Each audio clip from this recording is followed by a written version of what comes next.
Business का तीसरा main objective है ह्यूमन और पर्सनल ऑब्जेक्टिव। ये ह्यूमन और पर्सनल ऑब्जेक्टिव डायरेक्टली किससे रिलेटेड है? एम्प्लॉयज़ से। किसी भी बिज़नेस को चलाने के लिए वहाँ पर एम्प्लॉयज़ होते हैं और बिजनेसमैन के लिए वो एम्प्लॉयज़ बहुत वैल्यू रखते हैं। अगर बिजनेसमैन अपने एम्प्लॉयज़ से बहुत ज़्यादा से ज़्यादा काम कराना चाहता है या उनसे बहुत अच्छा चाहता है तो उसको एम्प्लॉयज़ की भी ज़रूरतों का ध्यान रखना पड़ेगा।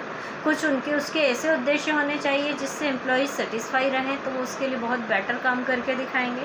तो अगर एम्प्लॉयज़ का अच्छा होगा, एम्प्लॉयज़ को ठीक वातावरण मिलेगा तो काम भी अच्छा करेंगे।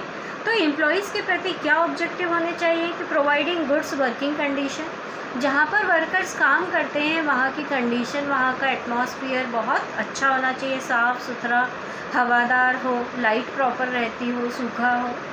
Payment of competitive salary and competitive and satisfactory wages and salary, कि जो आप अपने एम्प्लॉयज़ को सैलरी और वेजेस पेमेंट कर रहे हो वो कम से कम इतनी होनी चाहिए कि उसकी बेसिक नीड्स सारी पूरी होती हों, उससे उसको सेटिस्फेक्शन मिलता हो, प्लस उसको काम जैसा वो काम आपके यहाँ कर रहा है वैसा ही काम करने वाली दूसरी कंपनी कितना पेमेंट करती है, यानी कंपटीशन के अकॉर्डिंग होनी चाहिए। Personal growth and development of employee by imparting training to employees and keep updating their knowledge. Employees को टाइम टू टाइम ट्रेनिंग भी दी जानी चाहिए जिससे कि एम्प्लॉयज़ का तो भला होगा ही, प्लस अगर ट्रेंड एम्प्लॉई आपके यहाँ काम करेगा तो वो ज़्यादा अच्छे से काम कर पाएगा, उसका बेनिफिट आपकी कंपनी को मिलेगा। तो प्रॉपर ट्रेनिंग प्रोवाइड करानी चाहिए। Peer recognition and respect by encouraging employees to take initiative and participating in decision making, कि जब अगर आपने काम करते दौरान पता किया कि कौन अच्छा काम करता है तो उसको सबके सामने रिस्पेक्ट करनी चाहिए, उसे कोई रिवॉर्ड देना चाहिए जिससे कि वो पहले से भी बेहतर काम करके दिखाने के लिए मोटिवेट हो जाए, वो खुश रहेगा, अच्छा काम करेगा, दूसरे और उसको देखकर अपने आप को सुधारेंगे।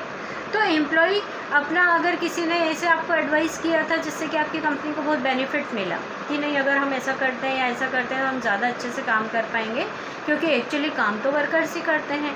एम्प्लॉई की सलाह से अगर आपको बहुत अच्छा फ़ायदा मिला है तो उस एम्प्लॉई को भी सबके सामने पुरस्कृत यानी कि रिवॉर्ड देना चाहिए, उसको कोई प्राइज़ देना चाहिए जिससे कि दूसरे लोग भी मोटिवेट हो जाएं और कंपनी के लिए बेहतर सोचें। Providing special benefits such as housing facility, medical facility, free education of children etcetera. इस तरह से भी उनके ऑब्जेक्टिव को पूरा किया जा सकता है। उनके बच्चों को पढ़ने के लिए फ्री एजुकेशन मिल जाए, रहने के लिए फ्री एकोमोडेशन मिल जाए, या आने जाने के लिए बस फैसिलिटी मिल जाए, या एम्प्लॉई की फैमिली का कोई मेंबर बीमार होता है तो उसके मेडिकल बिल्स का पेमेंट कंपनी कर दे। ऐसी फैसिलिटीज़ मिलनी चाहिए। ये हो गए उसके इंडिविजुअल ऑब्जेक्टिव। हमने 3 ऑब्जेक्टिव पढ़े। पहला कौन सा ऑब्जेक्टिव था? इकोनॉमिक, दूसरा सोशल और तीसरा ह्यूमन ऑब्जेक्टिव। ये 3 ऑब्जेक्टिव मैन है। यहाँ पर ऑब्जेक्टिव वाला पार्ट आपका पूरा होता है। अब आपको पेज नंबर 26 पे दिया है 6th point, role of profit in the business. Business में प्रॉफिट का क्या रोल होता है? प्रॉफिट सबसे ज़्यादा इम्पॉर्टेंट है। हम ये नहीं कह सकते कि सिर्फ प्रॉफिट ही बिजनेसमैन का उद्देश्य हो सकता है, लेकिन दूसरे उद्देश्यों के साथ साथ प्रॉफिट इसका एक मेन ऑब्जेक्टिव है, क्योंकि प्रॉफिट का तो इतना इम्पोर्टेंस है कि प्रॉफिट को बिज़नेस का लाइफ ब्लड भी कहा जा सकता है। कि जैसे हमारे शरीर में बिना ब्लड के शरीर नहीं चल सकता, हमारी बॉडी में ब्लड का होना बहुत ज़रूरी है। तो इसी तरह से बिज़नेस भी कब चलेगा? जब वहाँ प्रॉफिट होगा। तो क्या इसके पॉइंट्स दिए हैं इम्पोर्टेंस के। यहाँ पर role of profit in business means profit का क्या इम्पोर्टेंस है बिजनेस में। पहला, सर्वाइवल। कोई भी बिजनेस या बिजनेसमैन मार्केट में तभी सर्वाइव कर पाएगा जब उसको प्रॉफिट होता होगा। अगर प्रॉफिट नहीं होगा तो कोई भी बिज़नेस तुरंत ही बंद हो जाएगा। क्यों? क्योंकि बिजनेसमैन की लाइफ चलाने के लिए, उसका घर परिवार चलाने के लिए उसको भी इनकम चाहिए, और बिजनेसमैन की इनकम कब होगी? जब वो प्रॉफिट कमाता होगा। तो बिज़नेस को सर्वाइवल बने रहने के लिए यानी लंबे समय तक चलाते रहने के लिए प्रॉफिट का होना बहुत ज़रूरी है। दूसरा पॉइंट है एक्सपांशन एंड ग्रोथ, कि कोई भी बिज़नेस अगर बढ़ाना है, उसकी ग्रोथ करना है तो प्रॉफिट का होना बहुत ज़रूरी है। प्रॉफिट होगा तभी तो बिज़नेस बढ़ेगा।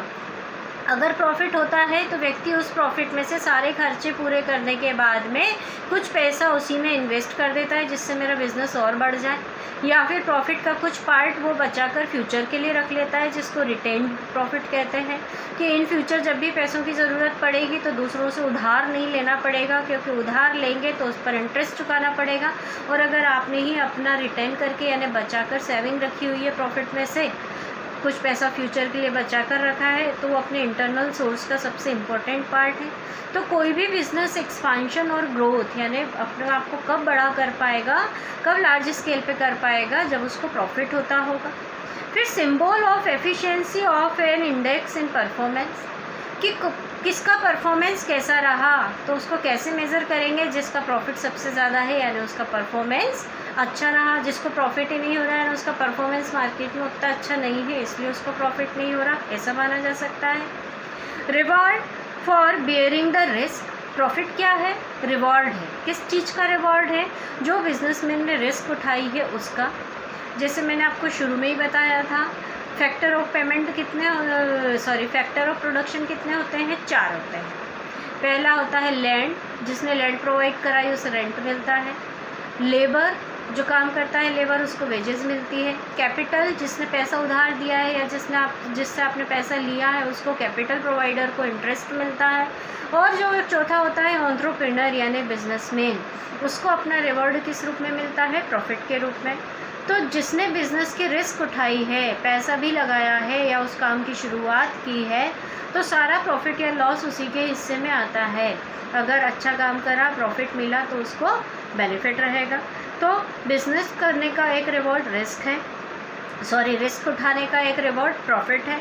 फिर लास्ट पॉइंट है हेल्प टू गेन रेपुटेशन और गुडविल, कि अगर बिजनेसमैन को मार्केट में अपना रेपुटेशन बनाना है, अपनी गुडविल बनाना है यानी लोगों के बीच में अपनी पहचान बनानी है, तो उसकी पहचान कैसे बनेगी कि बिजनेसमैन को प्रॉफिट ज़्यादा हो रहा है, मीन्स अच्छा खाता कमाता है, बढ़िया बिजनेस है, खूब अच्छा प्रॉफिट कमा रहा है, उसकी इमेज अच्छी बन जाएगी।